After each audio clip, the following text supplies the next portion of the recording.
kita akan memulai ibadah lauk pada malam hari ini. Wah, senang sekali ya kita kembali berkumpul pada malam hari ini. Tuhan masih begitu baik bagi kita. Kita diberi kesehatan yang luar biasa. Dan saya percaya Tuhan selalu menyertai wanita-wanita di live ini yang luar biasa. Tuhan begitu baik. Tuhan menjaga kita, melindungi kita, memberkati kita. Kita harus mengucap syukur untuk itu semua. Dan kita juga masih diberi kesempatan untuk kita saling beribadah bersama, kita saling sharing, saling berbagi, saling mendoakan. Karena komunitas seperti inilah yang kita perlukan, di mana wanita-wanita kita saling mendukung, menguatkan. Walaupun sekarang pandemi sudah menjadi endemi, tapi kita percaya kita tetap memerlukan suatu komunitas yang saling mendukung. Mungkin nanti kalau benar-benar endemi terus, kita akan kembali buka onsite. Tapi kita mungkin lihat dalam 1-2 bulan ke depan, bagaimana ke depannya nanti dan juga peraturan dari pemerintah. Wah, senang sekali ya, walaupun secara Zoom, saya percaya sebentar apa yang akan dibagikan oleh Sis Lilina dan kesaksian oleh Sis Ana akan menjadi berkat bagi kita semua. Tadi kita sudah berdoa untuk acara ibadah pada malam hari ini. Sebentar kita akan mendengarkan pujian dari Sis Rina. Silakan.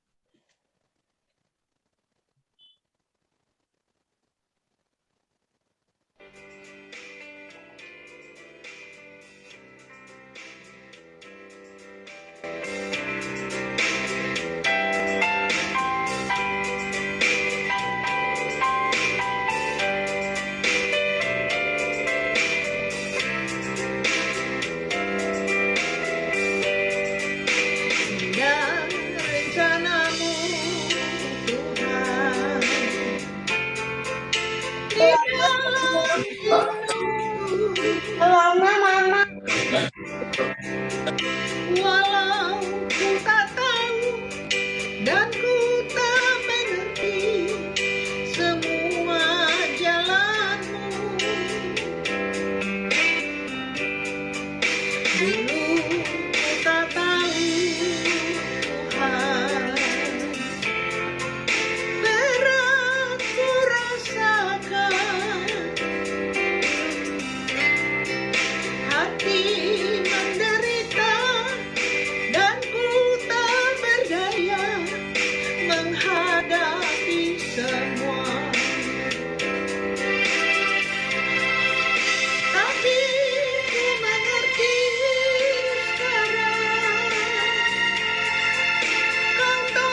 Wow, luar biasa. Thank you, Sis Rina.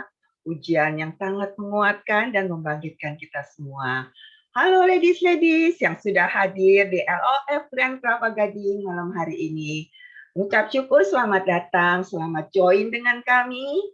Dan kami juga mengucap terima kasih untuk Sis Lina dan Sis Hana yang berkenan hari ini untuk melayani kami di Love Grand Kelapa Gading. Bagi sister-sister yang baru pertama kali join di Love, tentu ingin tahu Love itu apa sih? Saya yakin dan percaya, kadang-kadang kita bingung, apa itu Love, Ladies of Fellowship? Tentu sister-sister ingin tahu visi dan misi daripada Love itu. Saya persilakan host untuk memutar video visi dan misi.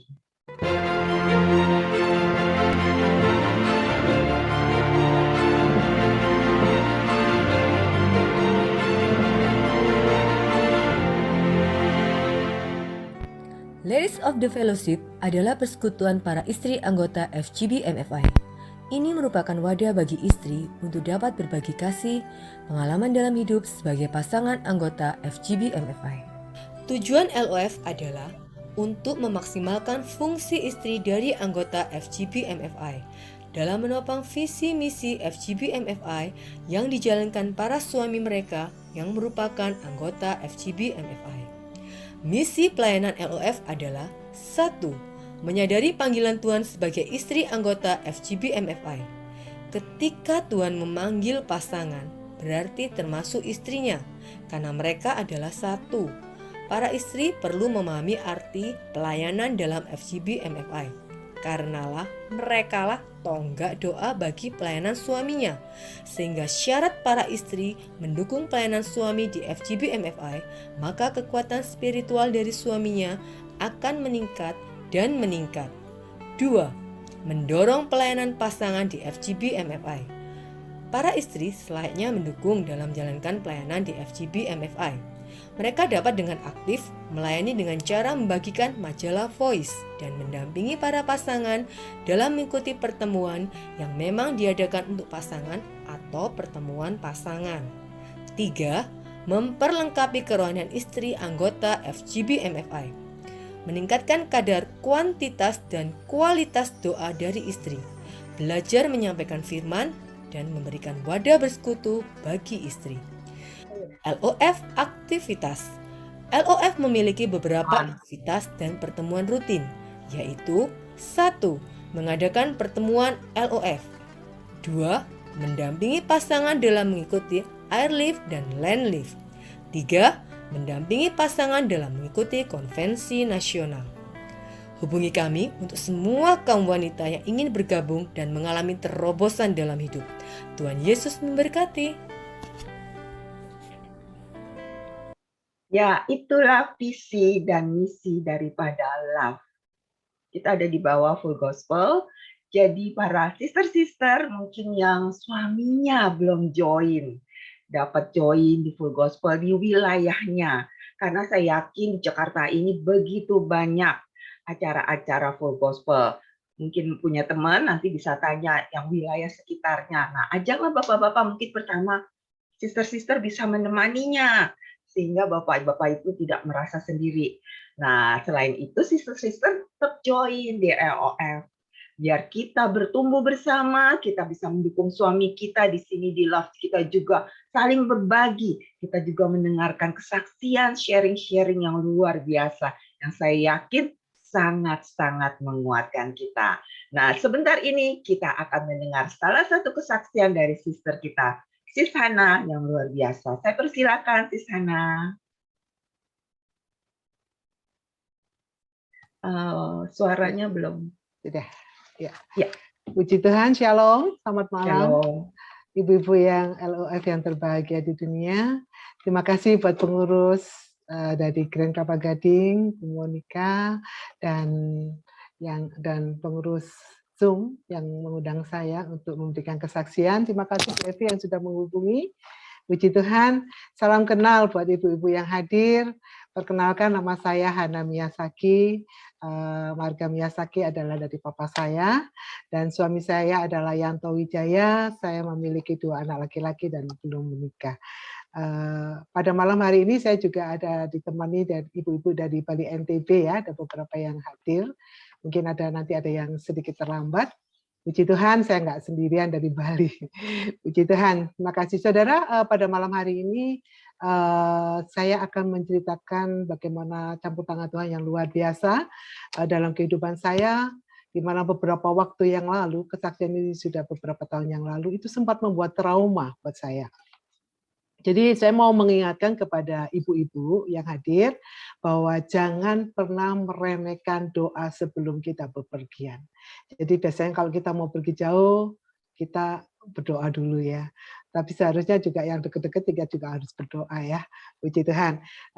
Pada saat itu, pada waktu itu saya diajak oleh kakak saya, cicit saya, dia boyongan ya, dia pindahan dari Cibinong ke Bali. Dia di Cibinong itu terapi anaknya jadi beberapa bulan di sana dan dia mengemasi barangnya dan saya diajak untuk pulang ya dari Cibinong menuju ke Bali dan kita mengendarai mobil kecil pada waktu itu.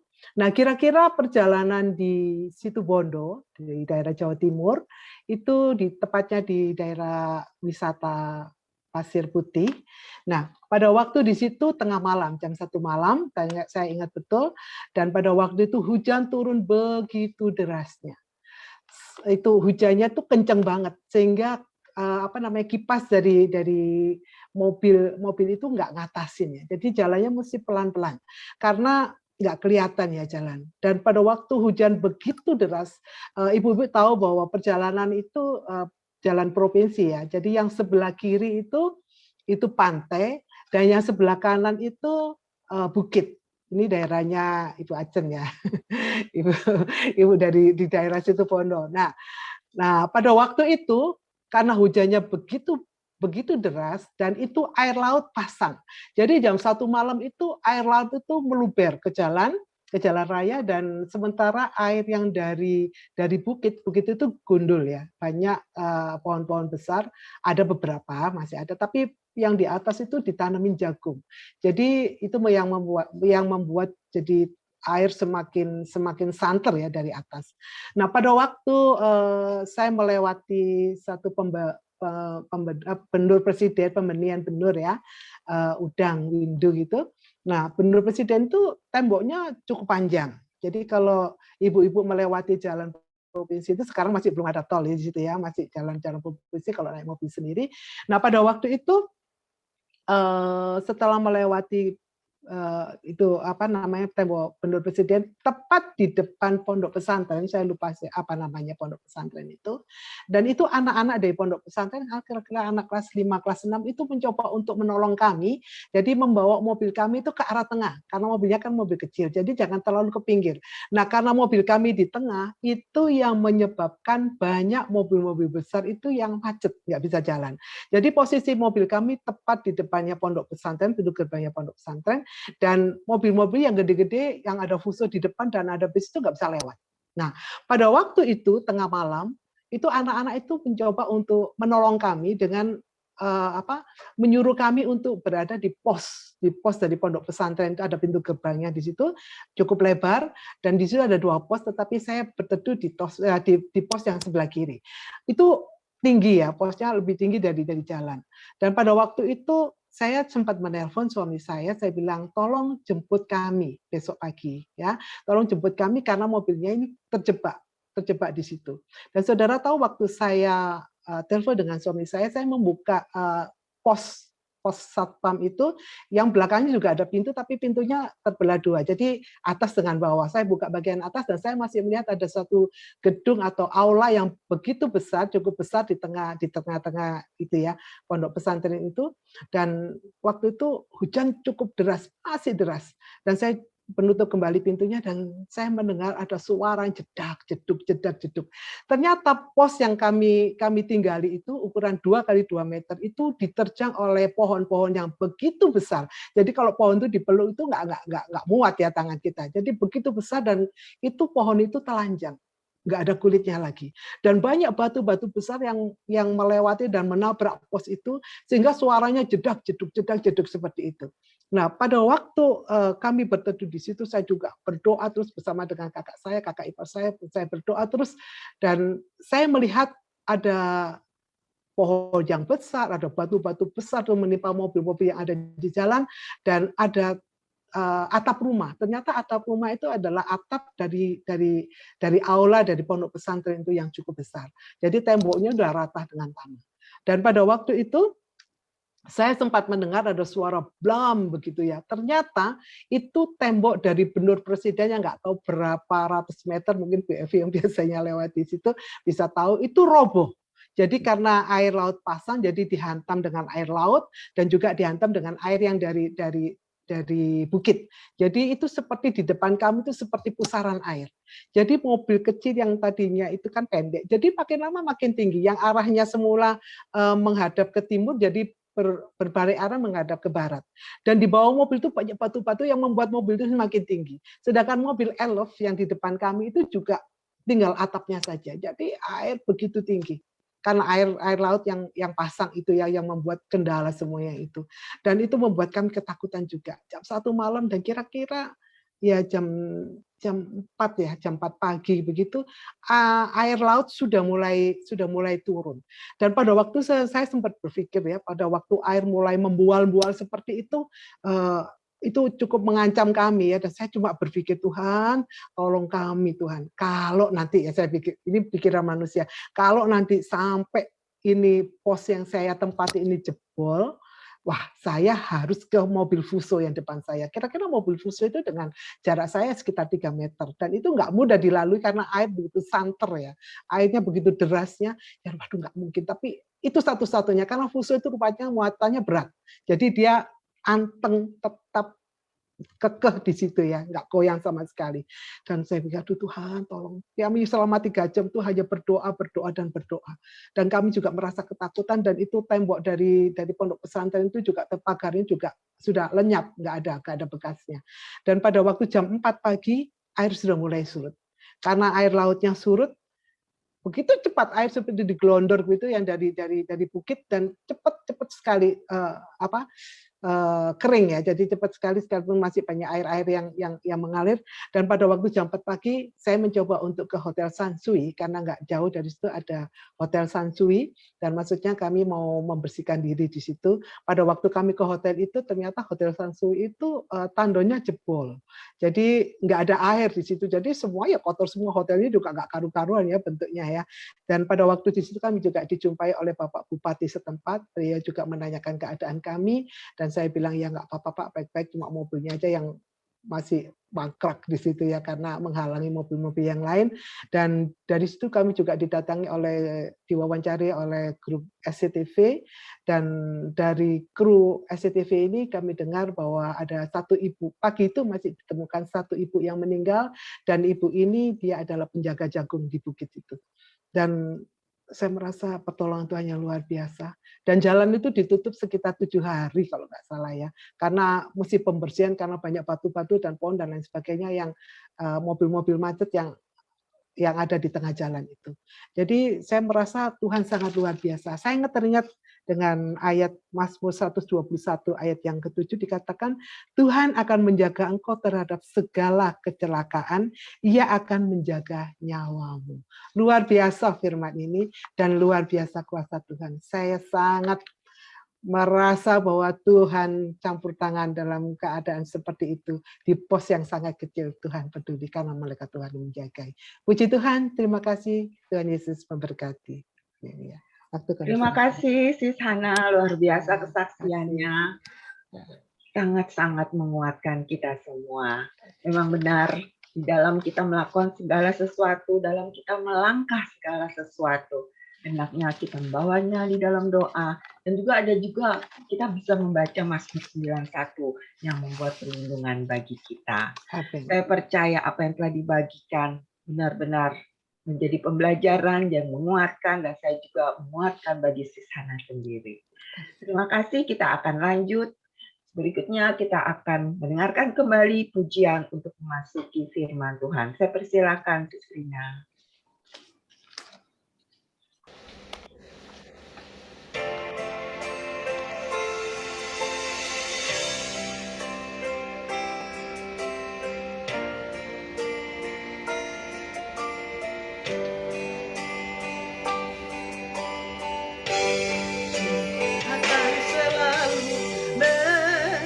ganti.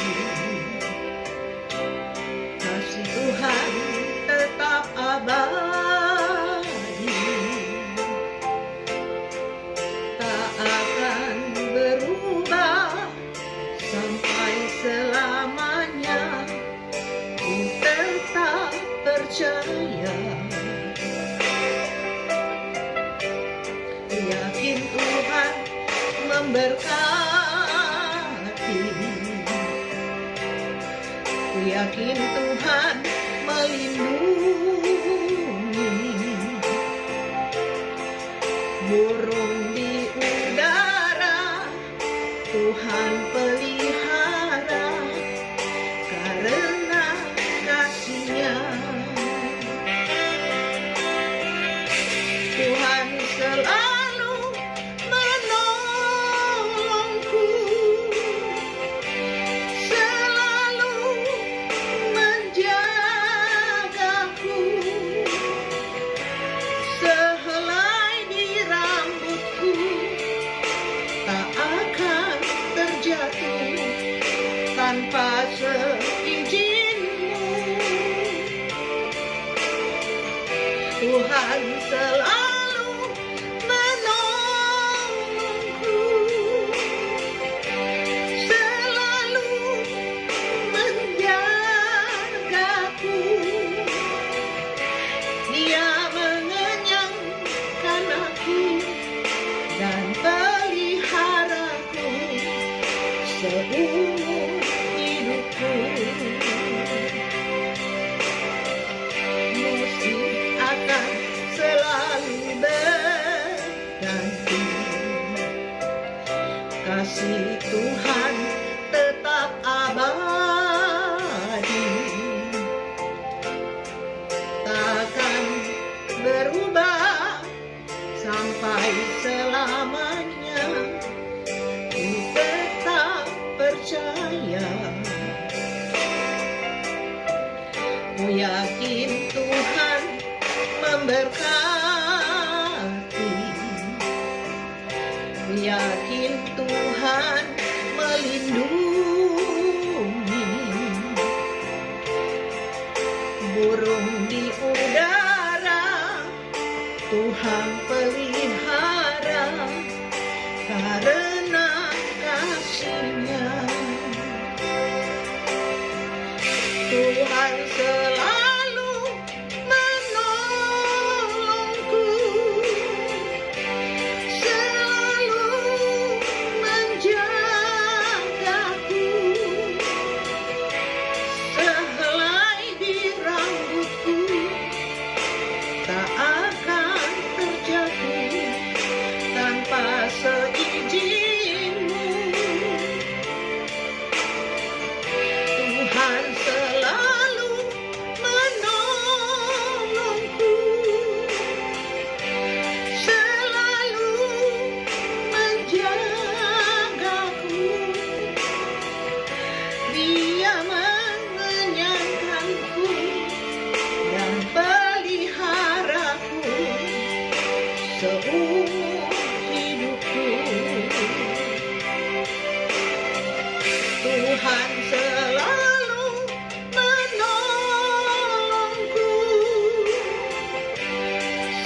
Tuhan penolong kita, Dia selalu menyertai kita, mendukung kita, dan mengenyangkan kita. Sebentar kita akan kembali mendengarkan firman Tuhan yang saya percaya firman ini akan kembali menguatkan kita, sister-sister. Saya persilakan Sister Iriana untuk membagikan firman-Nya. Sister semua, mari kita berdoa terlebih dahulu. Kami mengucap syukur Tuhan untuk setiap kehadiran yang boleh Tuhan izinkan kami berkumpul di malam hari ini. Kami tahu Engkau adalah Allah yang mau berbicara buat setiap kami. Kami tahu Engkau adalah Allah yang mengerti akan setiap kebutuhan kami. Itu sebabnya Bapa di surga, biarlah Engkau yang membuka hati dan pikiran kami, untuk kami boleh diisi, menjadi tanah yang subur, tempat di mana firman-Mu boleh tumbuh di dalam hati kami. Itu sebabnya Bapa di surga, sungguh kami menyerahkan waktu ini ke dalam tangan Tuhan, berbicaralah buat setiap kami Bapa. Di dalam nama Yesus Tuhan Allah yang kami kasih dan kami hormati, kami sudah berdoa dan mengucap syukur. Haleluya. Amin. Ya, shalom semuanya. Ya,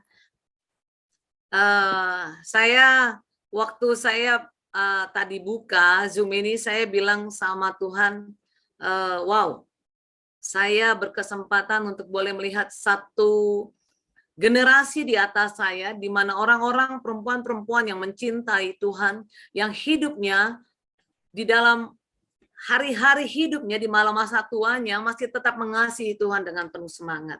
Boleh nggak kita kasih tepuk tangan buat diri kita sendiri? Ya, itu menjadi sebuah kebanggaan kalau kita sebagai perempuan-perempuan, sebagai mama, sebagai oma, itu bisa mewariskan iman kepada anak-anak kita, kepada cucu kita. Amin. Ya, itulah sebabnya kenapa kita berkumpul di malam hari ini, kita sama-sama belajar. Kalau dibilang saya ngajar, rasanya kok kurang pas. Karena saya melihat begitu banyak orang-orang yang mengasihi Tuhan di tempat ini. Tapi saya mau memperkenalkan diri saja. Nama saya Lilina, saya biasa dipanggil Lele, ya. Saya punya 3 orang anak, yang paling besar sudah bekerja, yang nomor 2 kuliah di Jepang, dan yang ketiga SMP kelas 3. Ya, makanya saya bilang, wow, saya perlu banyak belajar dari sister-sister para ladies di sini yang luar biasa di dalam umur yang semakin bertambah. Oke.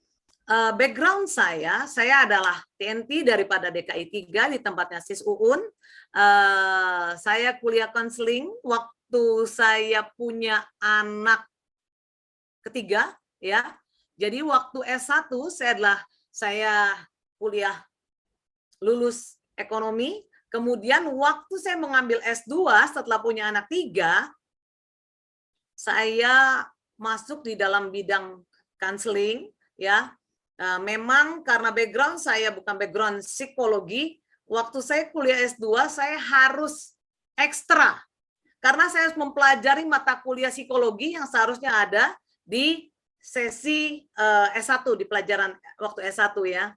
Itu sebabnya ini yang melatar belakangi saya kenapa saya kemudian kuliah lagi setelah punya anak 3 adalah saya berkata kepada Tuhan begini, Tuhan, sampai saya dipanggil Tuhan, saya rindu bahwa hidup saya bisa jadi berkat buat orang lain.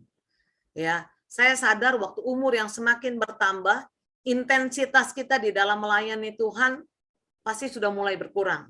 Ya, tenaga tidak lagi sama, segala kemampuan sudah berubah. Dan saya bilang, saya lihat bahwa ladang konseling ini adalah sebuah ladang yang bisa saya kerjakan di dalam pelayanan Tuhan sekalipun umur saya semakin bertambah, ya. Semakin tua, apakah rambut semakin berubah, tapi semangat melayani Tuhan tidak pernah padam. Amin, ibu-ibu semua, ya. Itulah yang menjadi kerinduan saya kenapa kemudian saya mengambil S2 konseling, ya. Jadi latar belakang S2 konseling saya adalah certified family counseling, ya. Saya adalah konselor keluarga. Apalagi ya, saya ya kalau lulus, ya, Saya ditertawa, ini yang saya katakan sama kita semua. Karena anak-anak saya sekarang sudah mulai kuliah. Waktu anak-anak saya mulai kuliah, ya, yang pasti anak-anak itu kan selalu melihat kepada kita, betul nggak? Ya, melihat bagaimana keteladanan kita sebagai orang tua. Saya dengan mudah bisa memotivasi anak-anak saya. Kenapa? Karena terutama untuk kuliah, ya, untuk kuliah. Karena saya melewati masa proses kuliah saya, terutama kuliah S2 ini, di usia yang sudah tidak lagi muda, dengan kesibukan dengan 3 anak, tapi saya menyelesaikannya dengan sangat baik. Jadi kalau ada anak saya mulai malas, saya suka kasih lihat nih, mama aja waktu sudah umur berapa, mama masih sekolah dan nilainya ini, gitu. Itu menjadi motivasi buat anak-anak saya, oh iya ya, mama aja bisa, kok saya nggak bisa, gitu, ya. Jadi itu yang singkat cerita background tentang kenapa saya kuliah counseling. Oke, topik kita hari ini adalah komunikasi bebas hambatan. Ya, kalau dikatakan komunikasi bebas hambatan, pasti ada yang menghambat. Setuju nggak dengan saya? Ya, saya boleh nggak? Tidak apa-apa, buka saja suaranya. Saya adalah seorang pembicara yang suka sekali untuk kita bisa berinteraksi di dalam saya mengajar.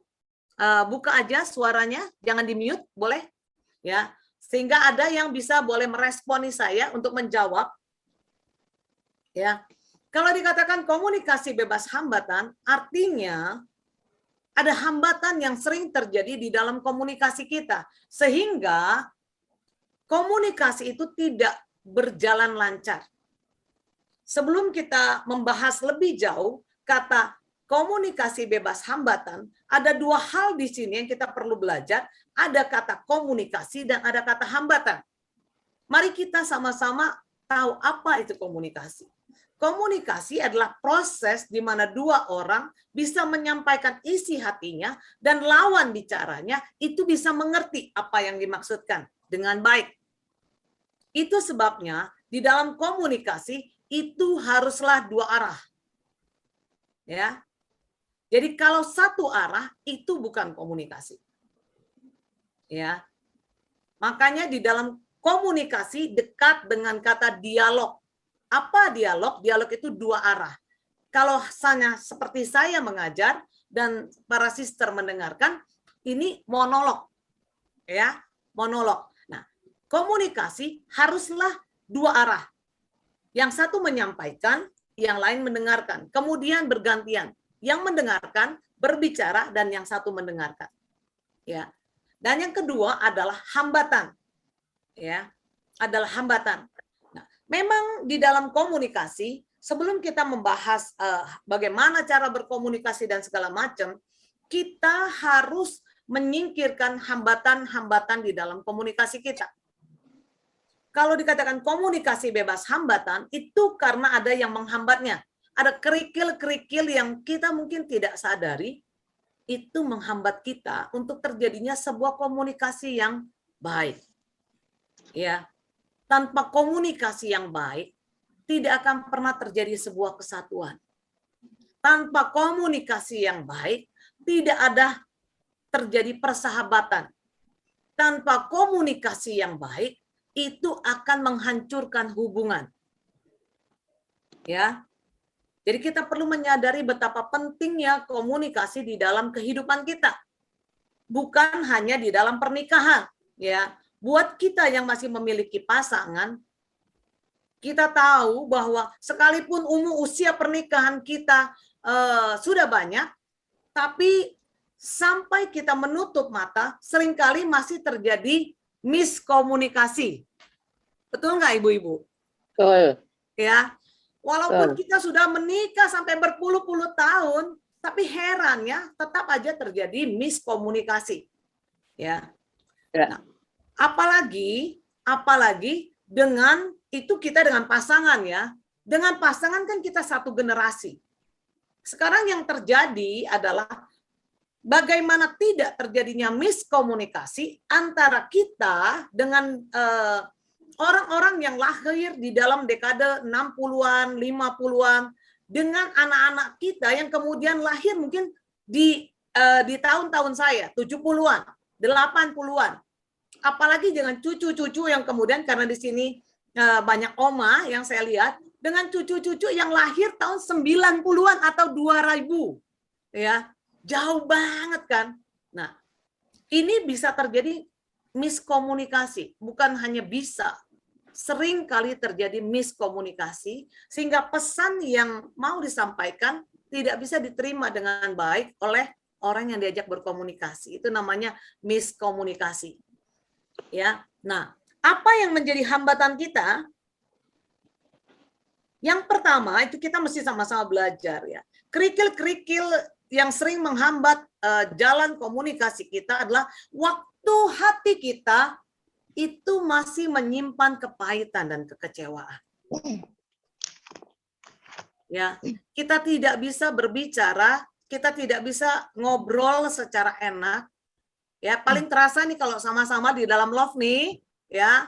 Kalau ada perkataan salah satu sister kita yang mungkin menyinggung kita, ya, terus kemudian tidak pernah dibereskan, hubungan itu kemudian hari rasanya tidak lagi sama seperti dulu. Kita tidak lagi bisa ngobrol secara enak. Kita tidak lagi bisa mengungkapkan ide, perasaan secara enak. Ya, itulah sebabnya kenapa komunikasi ini pun penting buat pelayanan kita di dalam love sendiri. Ya, hambatan pertama yang harus bisa kita lepaskan atau kita rilis atau kita buang itu adalah kekecewaan, ya, kepahitan, kemarahan, persoalan-persoalan yang tidak pernah kita selesaikan. Ya, kalau kita tidak pernah menyelesaikan ini, rasanya sulit sekali bisa terjalin hubungan yang baik. Kita dengan pasangan kita yang sudah menikah berpuluh-puluh tahun saja, ya, seandainya masih ada sesuatu yang tidak kita selesaikan di dalam hidup kita, waktu pasangan kita bicara pada kita, sulit bagi kita untuk kita respect, untuk kita bisa mendengarkan dia, betul nggak? Kenapa? Karena waktu kita kecewa, waktu hati kita menjadi pahit, kita tidak bisa mendengarkan suara lain selain suara hati kita sendiri. Suara hati kita yang merasa tersakiti, suara hati kita yang merasa terluka, tersinggung, ya, tidak dihargai, gitu. Itu menghalangi kita untuk kita mendengarkan. Bagaimana mungkin terjadi komunikasi yang baik tanpa kita bisa mendengarkan dengan baik? Ya, jalan tol untuk membuang hambatan batu besar ini, penghalang komunikasi kita, jalan tolnya adalah pengampunan. Saya tidak membahas tentang pengampunan, itu harus dibahas dengan satu sesi yang khusus. Tapi saya mau bilang bahwa pengampunan adalah jalan terbaik untuk kita bisa merilis batu-batu itu, supaya terjalin komunikasi lagi yang baik. Ya, seringkali waktu kita sebagai mama, waktu hati kita menjadi terluka, sulit buat kita kemudian bisa ngobrol lagi secara enak dengan anak kita. Ya, mungkin di sini banyak anak-anak yang sudah tidak tinggal lagi di dalam rumah kita. Kenapa? Karena mereka sudah memiliki keluarga sendiri. Komunikasi jadi terhambat karena rasa kecewa, karena rasa tersinggung, karena kesalahpahaman yang tidak pernah terselesaikan. Dan kalau kita tidak mau menyelesaikannya, itu akan terus bertumpuk, dan akhirnya menggerogoti hubungan kita. Kita terasa semakin jauh dengan anak-anak kita. Kita serasa semakin jauh dengan sahabat-sahabat kita. Kita merasa semakin jauh dengan adik kakak kita. Saya mau mengingatkan buat kita semua. perempuan kita adalah makhluk yang memang Tuhan ciptakan lebih banyak bermain dengan perasaan daripada logika kita. Dan itu adalah natur kita. Itu adalah apa yang Tuhan ciptakan kita, ya. Itu tidak ada yang salah dengan itu. Hanya kita mesti mengerti bagaimana kita harus memanfaatkan apa yang Tuhan berikan dalam hidup kita. Ya. Nah, waktu usia semakin bertambah, saya pun merasakan demikian. Hal-hal yang tadinya tidak terlalu sensitif, buat saya jadi sensitif. Bercanda-bercanda yang tadinya tidak sensitif buat saya, tidak masalah, saya bisa menjadi sensitif karenanya. Kenapa? Karena memang itu terjadi waktu usia kita semakin bertambah. Ya. Ada banyak ketidaknyamanan yang kita rasakan, ya. Semakin tahun kita merasakan mungkin tubuh kita yang tadinya segar bugar, tadinya yang kita bisa tampil cantik, kita merasa fresh, terus kemudian waktu umur semakin bertambah, kita merasa kita mudah capek, kita mulai merasa tidak lagi se-energik dulu. Itu ketidaknyamanan itu membuat kita menjadi lebih sensitif. Ya, nah, kalau kita terus mau berada di sana, itu akan menjadi penghalang, ya, buat hubungan-hubungan kita. Orang lain tidak akan nyaman dengan kita kalau kita selalu mengikuti perasaan kita. Ya. Ingat, yang pertama kita harus buang segala kekecewaan, kepahitan, supaya kita bisa menjalin sebuah hubungan komunikasi yang baik. Ya, seperti saya bilang, waktu kita kecewa, kita tidak bisa mendengarkan suara orang lain kecuali suara hati kita sendiri. Suara kemarahan kita, suara ketidakpuasan kita, suara kesedihan kita. Ya, oke. Yang kedua adalah penghalang di dalam kepercayaan, di dalam komunikasi adalah ketidakpercayaan. Ya, apa maksud ketidakpercayaan? Sulit buat kita untuk kita bisa berkomunikasi, punya hubungan, punya relasi yang baik dengan seseorang kalau kita tidak mempercayai orang itu dan orang itu tidak percaya kepada kita. Akhirnya komunikasi yang terjadi itu hanyalah kulit luar. Ya, contoh. Ini yang seringkali terjadi antara seringkali saya ketemukan di ruang konseling adalah mama-mama, ibu-ibu yang merasa anaknya tidak lagi menghargai dia. Sementara kalau kita bertemu dengan anaknya, keluhannya adalah dia merasa mamanya tidak pernah percaya kepada dia. Sehingga waktu konflik itu terjadi, itu membuat hubungan mereka menjadi renggang. Kenapa bisa begitu? Adalah karena masing-masing tidak saling percaya. Buat kita, para ibu, percayalah bahwa anak-anak kita itu mengasihi kita. Ya, bahwa anak-anak kita selalu ingin memberikan yang terbaik kepada kita.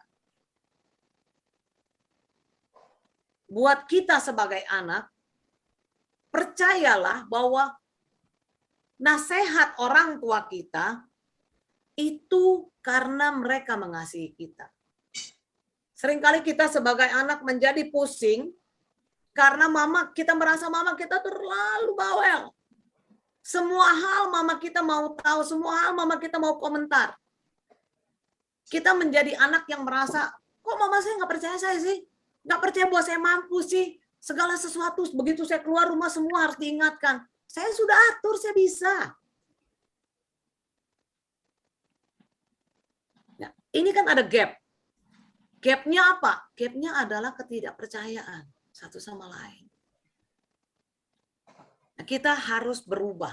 Saya sendiri pribadi gitu ya, waktu anak-anak beranjak menjadi remaja, cara kita mendidik mereka itu haruslah berubah. Kita tidak lagi bisa mendikte mereka. Kita harus menghargai pendapat mereka. Kita harus menghargai pilihan mereka. Karena kalau tidak, kalau saya masih pakai cara seperti saya mendidik anak-anak saya waktu SD, anak remaja saya akan meninggalkan saya. Komunikasi mereka tidak akan suka ngobrol dengan saya. Mereka tidak akan suka cerita dengan saya. Kenapa? Karena setiap kali ketemu saya, yang saya lakukan hanya marah. Saya nggak mendengarkan mereka, tapi saya marah sama mereka. Kamu pasti begini, begini, begini. Makanya kamu jangan begini, gitu ya. Itulah sebabnya waktu saya belajar konseling, itu membuat saya berubah. Itu menolong saya menjadi mama yang lebih bijaksana buat anak-anak saya. Ya, secara jujur, saya punya komunikasi yang cukup baik dengan anak-anak saya. Ya, kenapa? Karena ada rasa percaya antara mereka. Saya percaya, saya berikan sebuah ruang kepercayaan kepada mereka untuk mereka mengeksplor diri mereka. Saya tidak akan menginterupsi kecuali saya memberikan nasihat. Misalnya, ya, anak saya yang besar bilang begini sama saya, "Ma, aku kan kerjanya kontrak. Aku udah nggak mau lagi lanjutin kontraknya," katanya. "Aku mau freelance aja." Karena dia anak perempuan ya, yang pertama itu kuliahnya adalah perfilman. Jadi sekarang dia menjadi asisten sutradara. Ya, kerja di sebuah PH yang besar di Kemang, tapi ya tidak ada jam kerjanya gitu. Tidak ada jam kerja, tidak jelas gitu. Saya bilang, "Kamu gimana ya nak kerjanya? Tengah malam masih kerja, pagi-pagi sudah syuting." Tapi itu adalah bidangnya, itu adalah apa yang dia suka. Sebagai mama waktu dia memilih bidang ini, saya cukup khawatir. Ya, karena anak perempuan dan bidang pekerjaannya itu banyak bergaul dengan laki-laki dan bisa bergadang-bergadang waktu mereka mengerjakan sebuah proyek film atau sebuah iklan gitu ya. Saya tadinya khawatir, tapi setelah saya bicara, ini komunikasi ya, saya berikan contoh. Saya izinkan dia mengeluarkan semua, "Kenapa sih kamu kok mau pilih bidang ini?" Enggak saya sela. Ya, saya enggak sela dia mencerita begini, "Ma, aku tuh punya cita-cita begini, gini." "Oh iya, iya, iya."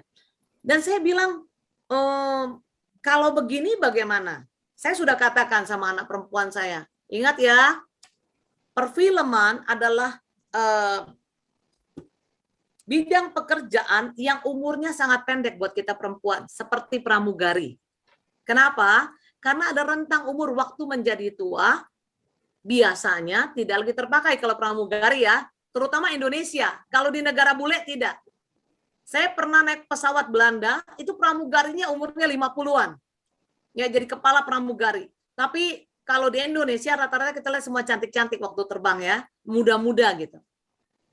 Nah, perfilman demikian. Saya katakan kalau kamu nanti ambil bidang ini, ingat waktu kamu menikah rasanya sulit, suamimu akan mengizinkan kamu 1 bulan untuk kerjakan proyek perfilman ini.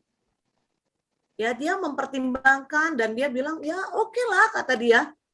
Gitu. "Aku masih bisa jadi editing," katanya. "Oh, oke." Jadi saya mengizinkan dia mengambil kuliah ini. Buat kita ladies, firman Tuhan mengatakan pada kita, ya di dalam 1 Timotius, bahwa wanita-wanita yang lebih tua, kita sama-sama buka aja ya. Oke. Mari kita buka di dalam 1 Timotius 5.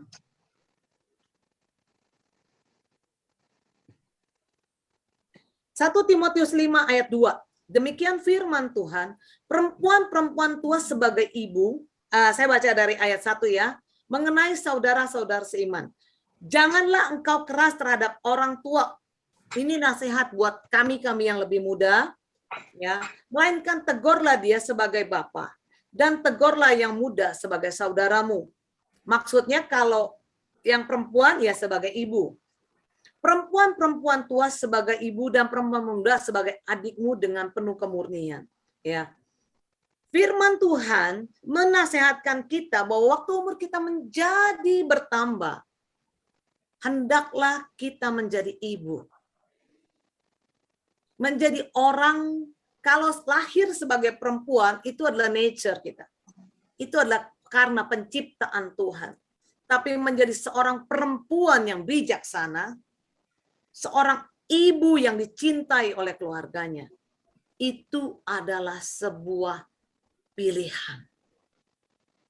Ya. Nah, sebagai ibu yang ya kita harus bersedia juga untuk bisa mendengarkan. Ya, kan misalnya begini, di dalam hubungan kita pertemanan, rasanya sangat tidak menyenangkan waktu kita berteman dengan seseorang yang hanya mau diikutin, yang hanya mau didengar, tapi tidak pernah mau mendengarkan ide-ide kita. Betul nggak? Ya, pernah nggak punya teman yang begitu? Dalam satu komunitas ada satu orang yang selalu mau diikutin, kalau nggak diikutin menjadi marah. Dan kalau kita ada di dalam sebuah lingkaran dengan orang-orang yang demikian, rasanya pasti ada gini, kalau bisa tidak ketemu lebih baik tidak ketemu. Kalau tidak, rasanya kalau tidak perlu berhubungan erat, tidak perlu berhubungan erat. Ya, saya bilang sama anak-anak saya, Mama, saya bilang, kalau nanti Mama jadi nenek, jadi oma, Mama mau jadi oma asik. Mama mau jadi oma trendy, saya bilang. Mama nggak mau menjadi oma yang ketinggalan zaman. Mama mau terus belajar. Supaya apa? Supaya kita bisa tetap nyambung dengan generasi di bawah kita. Supaya kita bisa nyambung dengan pasangan kita. Hai para perempuan, saya mau encourage kita semua. Mari kita mau terus berubah, mari kita mau terus belajar. Kenapa? Karena pasangan kita membutuhkan kita sebagai pendamping yang bisa juga diajak berdiskusi. Amin. Yang bisa juga diajak ngobrol asik. Yang mengerti banyak hal. Saya tidak bilang bahwa kita harus ahli dalam banyak hal. At least kita bukan menjadi orang yang hanya bengong aja gitu. Kalau diinin. Kalau misalnya suami saya nih ya, suami saya sekarang sekolah Alkitab lagi. Ya, sedang sekolah Alkitab gitu. Dia suka melontarkan pertanyaan-pertanyaan. Coba katanya, dasar firmannya ini apa? Kalau saya nggak tahu nih ya, nanti dulu. Saya bilang, nanti dulu. Saya ngapain? Saya buka dulu ayatnya. Nanti saya jawabnya ntar, saya bilang. Saya juga nggak mau dianggap sebagai perempuan yang istilahnya nggak ngerti apa-apa gitu. Jadi karena dia sedang belajar teologi, ada banyak istilah-istilah teologi yang sedang dia pelajari. Istilah-istilah teologi itu tidak umum di telinga kita gitu, ya. Jadi saya baca dulu. Zaman sekarang kan ada handphone, ada Google, Mbah Google bisa kita tanya. Itu sebabnya walaupun umur semakin bertambah, yuk kita baca aja, baca. Apa sih yang anak saya ini ngomong? Apa sih yang cucu saya ngomong? Apa sih yang suami saya ngomong? Gitu loh. Supaya kita nggak menjadi orang yang tidak tahu apa-apa. Ya. Nah, apalagi yang menjadi hambatan komunikasi kita? Ya, selain ketidakpercayaan, kepahitan, apalagi? Telinga yang tidak siap untuk mendengarkan. Ya, saya mau ajak kita baca satu ayat ya, yang akan menguatkan kita kenapa kita perlu menjaga hati kita. Ada kaitan yang sangat erat antara hati yang pahit dengan perkataan.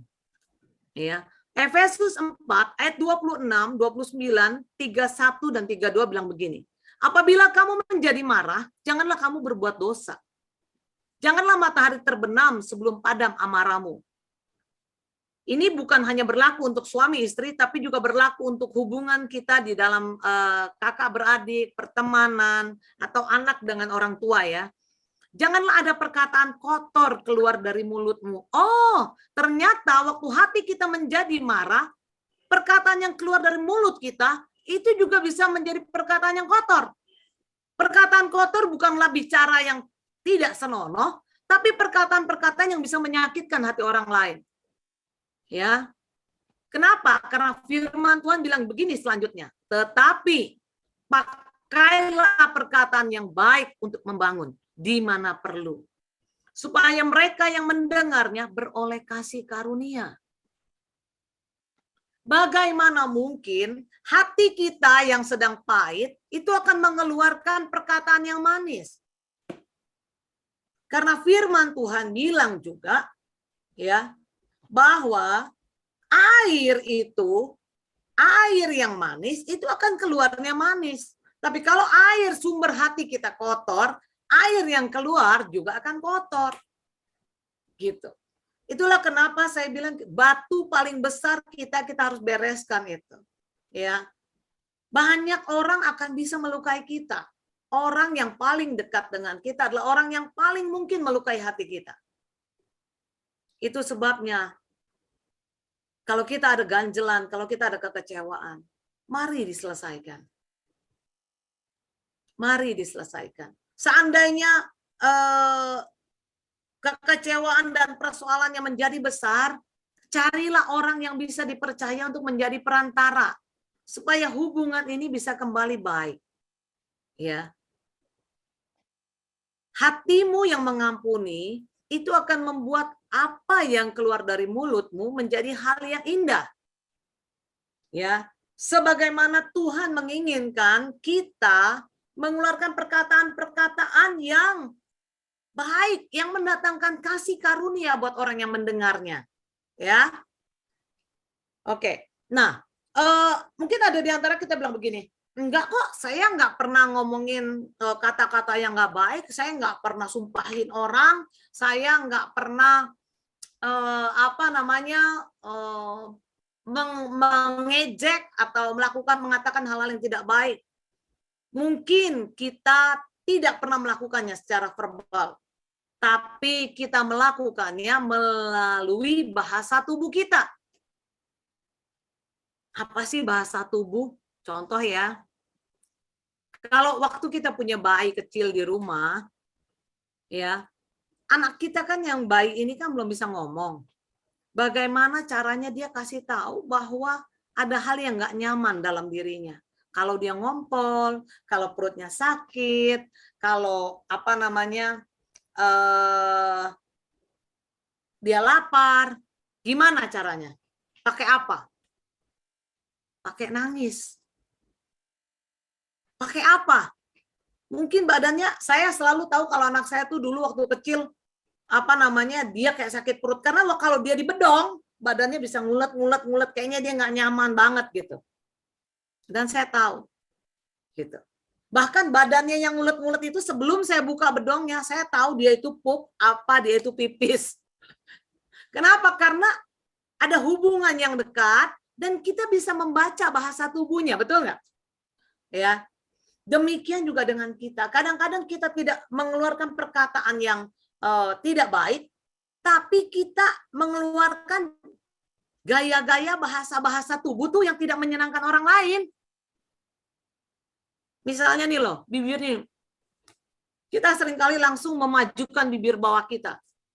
Kalau kita mendengar sesuatu yang tidak menyenangkan buat kita, atau kita rasanya nggak suka sama orang itu nggak bisa dibohongin loh, itu refleks.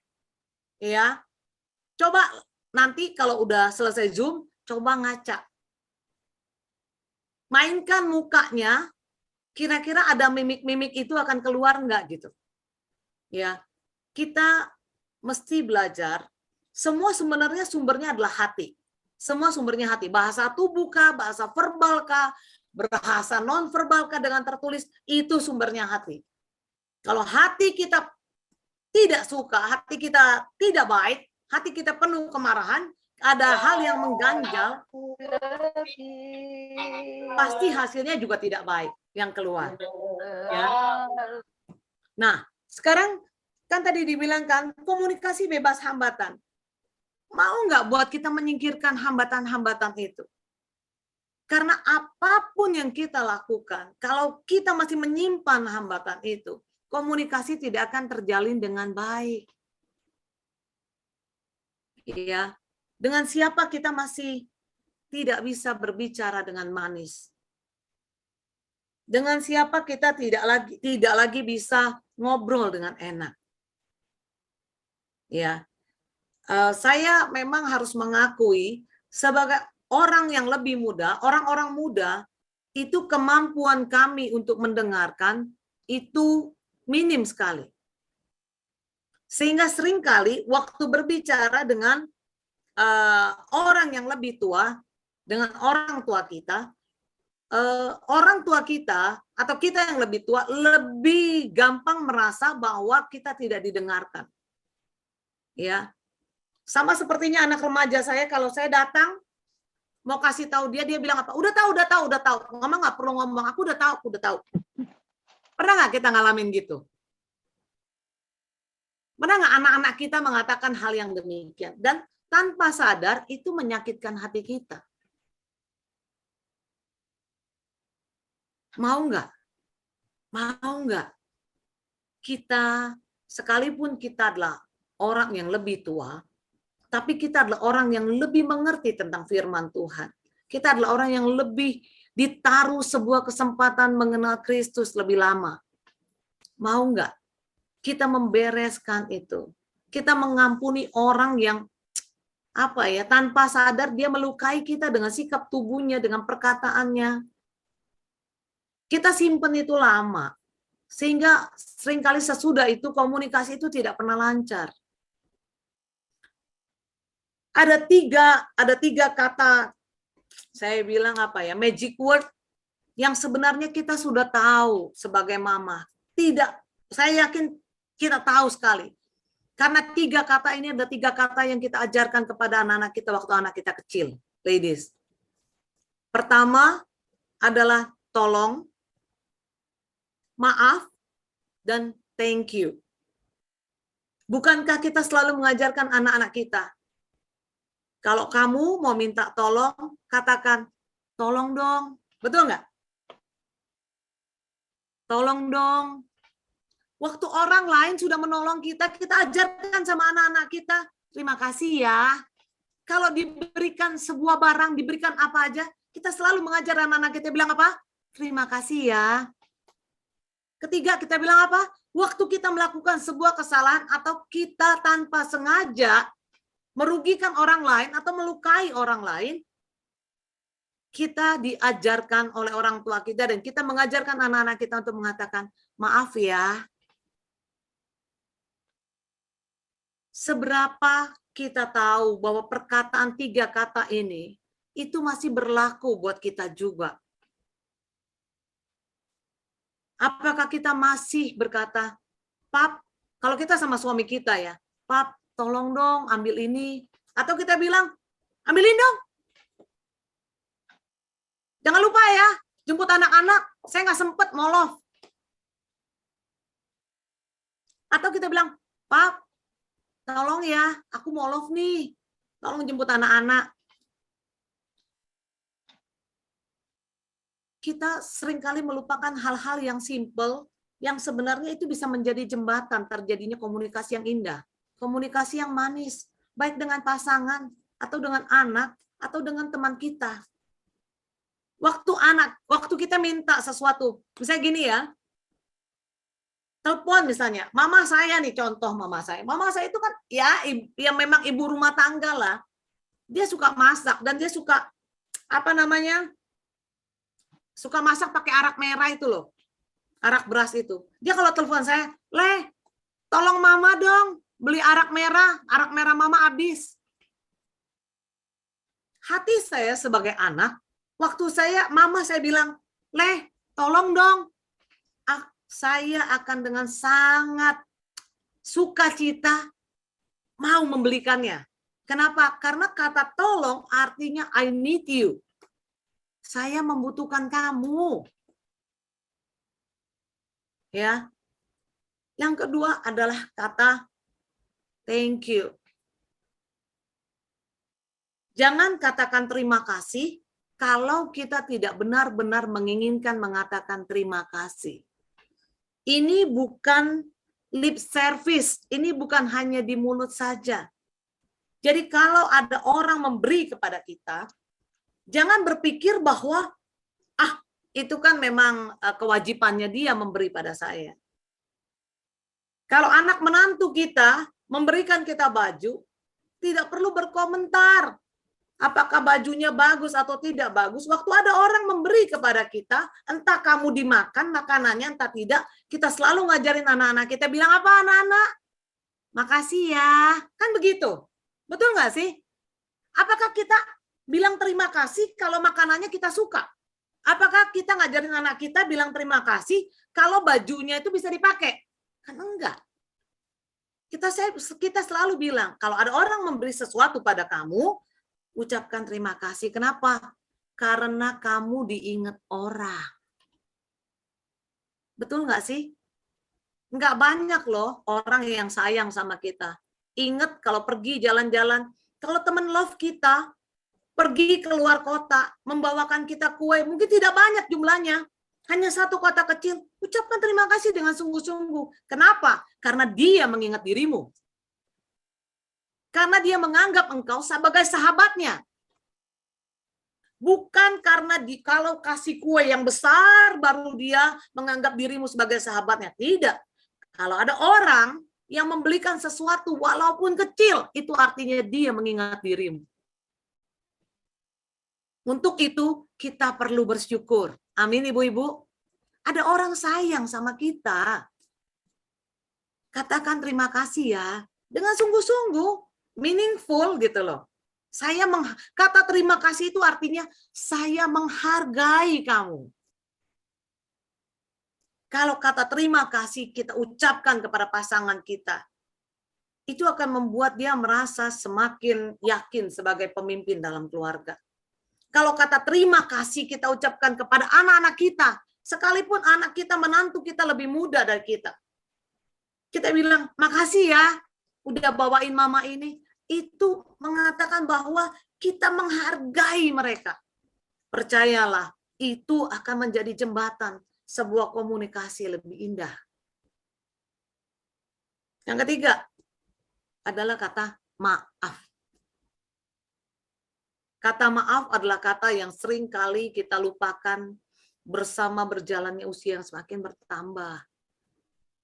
Kenapa? Karena kita merasa kita lebih tua, seharusnya kita lebih dihormati. Tapi pertanyaannya, apakah orang tua tidak pernah salah?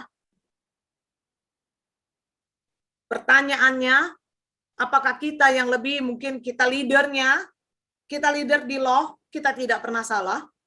Kita bisa salah. Manusia bisa salah. Waktu kita salah, apakah kita mau merendahkan hati kita untuk kita meminta maaf?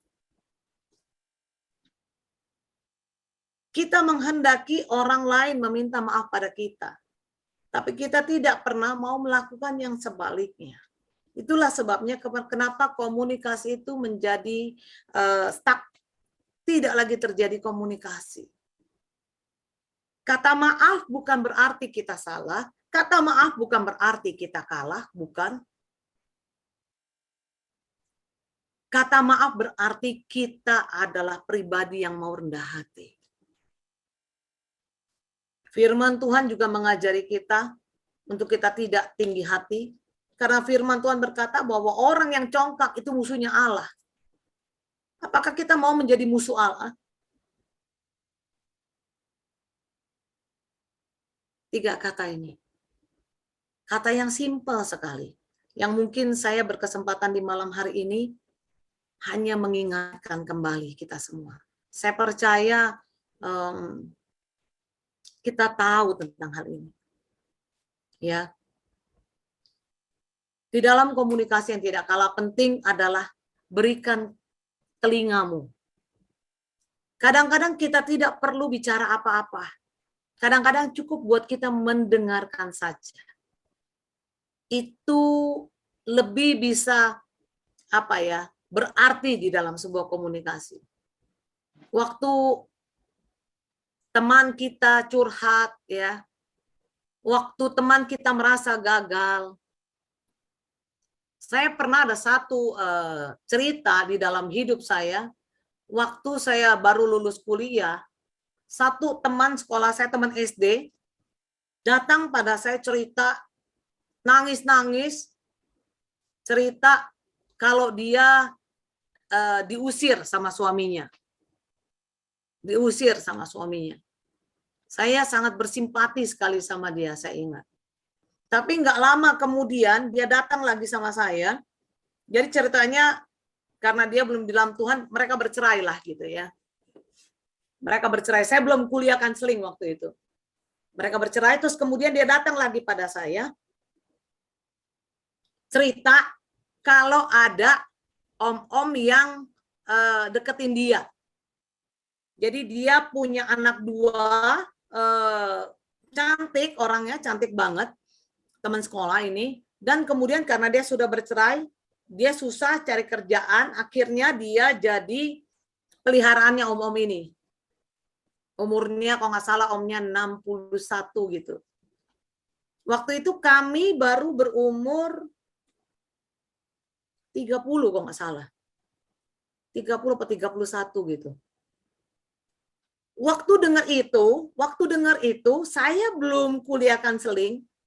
Yang saya lakukan adalah saya nasehatin dia, saya marah sama dia, saya bilang, kamu ini gimana sih gitu loh. Masa mau jadi piaran orang, itu kan artinya kamu menyakiti hati perempuan lain, dan bla bla bla bla, sampai saya bukain ayat gitu ya.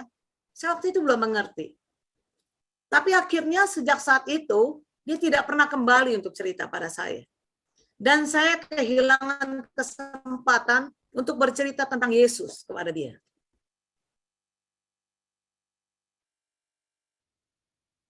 Kadang-kadang orang yang datang kepada kita tidak membutuhkan nasihat kita, tidak membutuhkan kata-kata kita, tapi membutuhkan telinga kita untuk mendengarkan mereka. Waktu mereka merasa didengarkan, dengarkan aja dulu. Orang kalau curhat jangan dipotong. Orang kalau cerita, apakah pasangan kita, apakah anak kita, apakah cucu kita, atau teman kita, kalau curhat jangan dipotong, jangan cepat-cepat dinasehatin, jangan.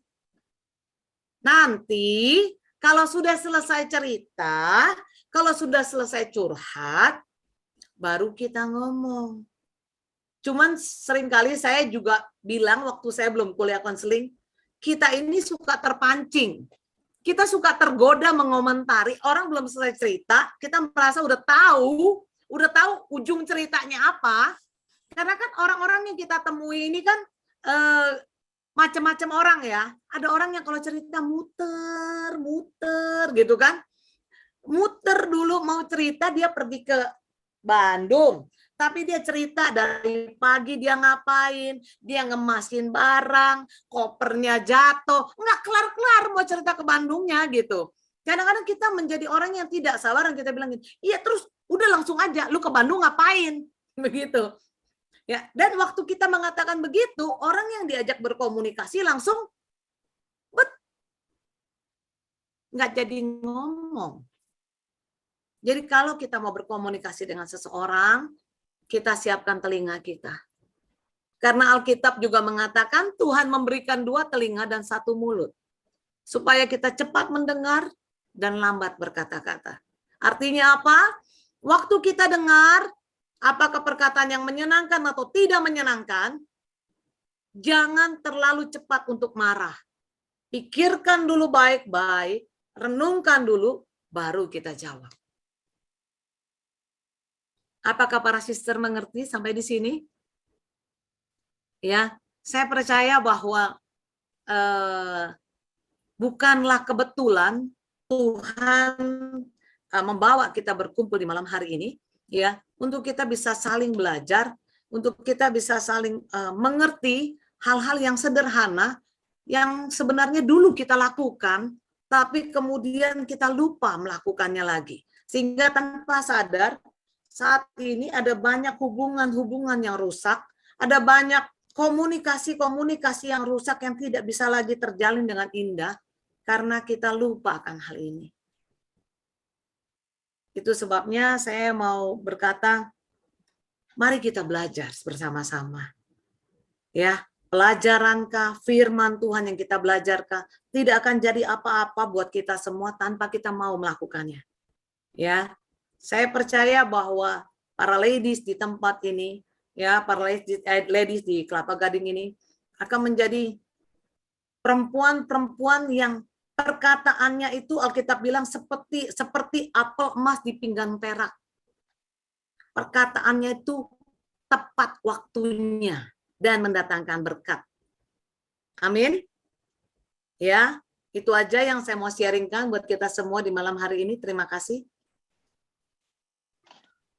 Wow, keren sekali. Terima kasih banyak, Sis Rina. Luar biasa. Apa yang dibagikan benar-benar menjadi pembelajaran bagi kami semua. Begitu sederhana, hal-hal poin-poin yang sederhana, tapi kadang-kadang kita melupakan di dalam kehidupan kita sehari-hari. Padahal hal-hal yang sederhana itulah yang menguatkan kita di dalam hubungan kita dengan manusia yang lainnya. Dan saya percaya apa yang sudah dibagikan menjadi rema bagi wanita, ladies pada malam hari ini. Terima kasih banyak, Sis Rina. Saya percaya pelayanan Sis akan semakin dipakai Tuhan untuk membangkitkan wanita dan orang-orang di sekitarnya. Tuhan Yesus memberkati. Nah, apalagi yang kita perlu tahu di dalam love ini, kita akan kembali berjumpa bulan depan. Bisa ditayangkan, Pak Dani, tolong. Bulan depan kita kembali akan mengadakan ibadah love, yaitu pada hari kenaikan Tuhan Yesus, pada tanggal 26 Mei. Masih secara Zoom, karena kami belum tahu keadaan mungkin setelah Lebaran ini. Kita sementara masih bersumria, nanti mungkin setelah itu kita pikirkan untuk bulan Juni dan ke depannya. Yang akan melayani kita pada tanggal 26 Mei adalah Ibu Evangelis Eli Kurniawati. Mungkin kita sudah banyak yang dengar, tapi saya percaya apa yang setiap disampaikan oleh Sis Eli akan menjadi rema dan berkat bagi kita para wanita. Dan juga kita akan mendengarkan kesaksian dari Sis Santi. Ayo ajak teman-teman kita yang belum join dengan Love untuk join dengan kami semua Love Grand Kelapa Gading. Untuk teman-teman yang baru bisa join dengan kami, bisa menghubungi Sis Susan dengan nomor telepon yang tertera, di mana nanti kita akan masukkan di dalam grup Love Grand Kelapa Gading, sehingga informasi-informasi atau kegiatan-kegiatan dari Love dapat kita sampaikan di grup tersebut, sehingga teman-teman sister-sister sekalian bisa bersama-sama dengan kami untuk berkomunitas, komunitas yang takut akan Tuhan. Sebentar kita foto dulu ya setelah ini. Ayo yang belum buka kamera, saya persilakan untuk membuka kameranya. Pak Dani bisa tolong untuk difotokan. Oke, halaman pertama ya. Ini masih ada yang belum buka, tolong dibuka. Ayo sister-sister kita buka. Ya, halaman pertama tolong dibuka. Yang belum buka silakan ya. Saya foto halaman 1 dulu. Bentar, siap-siap. Ya, sebentar. Ya, berikutnya halaman 2. Siap-siap, halaman 2 tolong dibuka. Halaman 2, sebentar ya. Bentar, saya ambil dulu. Ya, halaman 2. Ini masih ada yang belum buka ya. Tolong dibuka. Oke, sudah? Sudah, terima kasih Pak Dani. Sebentar, kita setelah ini akan mendengarkan dua patah kata dari Ibu Monica sebagai ketua daripada Love Grand Kelapa Gading. Saya persilakan, Sis Monica. Selamat malam, ibu-ibu semua yang dikasihi Tuhan. Puji Tuhan, kita bisa berkumpul pada malam hari ini Tadinya saya pikir, aduh ini sepi apa rame ya gitu ya. Soalnya kan banyak pembantu-pembantu yang pulang ya, jadi agak repot, mungkin agak sibuk. Tapi puji Tuhan, walaupun apapun yang menjadi hambatan, halangan, tetap kita bisa berkumpul untuk mencari Tuhan terlebih dahulu. Terima kasih Tuhan, dan terima kasih buat semua yang hadir, terutama para pembicara kita pada malam hari ini dan para pesaksi ya. Kayaknya waktu ini adalah waktu yang sudah disediakan Tuhan ya. Jadi sungguh-sungguh apa yang dibicarakan pada malam hari ini itu sangat berguna untuk liburan kita ya, bekal buat kita berlibur Lebaran ini ya. Dalam kesaksian juga kita mesti berdoa gitu ya. Banyak yang mau pergi kan, mau pergi kemana-kemana, baiklah berdoa dulu, dijauhkan dari segala halangan apapun ya, karena bahaya itu tidak, walaupun kita sudah baik-baik, tapi dengan kendaraan itu kadang-kadang orang lain yang nyelonong ya. Jadi kita mesti tetap berdoa sungguh-sungguh supaya kita dilindungi Tuhan di dalam perjalanan, juga waktu kita di tempat kita berlibur juga banyak juga hal-hal yang membahayakan kita di sekitar kita, tapi hanya perlindungan penjagaan Tuhan saja yang kita perlukan ya. Juga terima kasih banyak buat pesaksi Sisana ya, Tuhan memberkati rumah tangga, keluarga dan pelayanannya. Amen. Juga Sis Lelen ya, terima kasih banyak buat firman Tuhannya. Sungguh kita merasa sangat diberkati karena diingatkan. Memang itu yang menjadi kelemahan kita kok. Kelemahan kita begitu ya, kadang-kadang suka banyak berbicara gitu ya, tidak banyak mendengar tapi banyak berbicara gitu, sehingga banyak kesalahan, banyak kekeliruan gitu. Tapi benar-benar malam hari ini kita telah diingatkan bahwa kita harus buang semua ketidakpercayaan. Pokoknya kita percaya kalau anak-anak itu mengasihi kita, sehingga kita akan selalu berpikir positif ya. Kalau kita berpikir positif, pasti hati kita juga merasa baik gitu ya, dijauhkan dari segala kekecewaan, segala kepahitan, segala apapun ya. Terima kasih. Juga kita tak lupa mengucapkan terima kasih bahwa hal-hal yang diberikan sekecil apapun, itu kan kadang-kadang kita suka lupa ya, kadang-kadang aduh kita kepengennya ono gitu ya.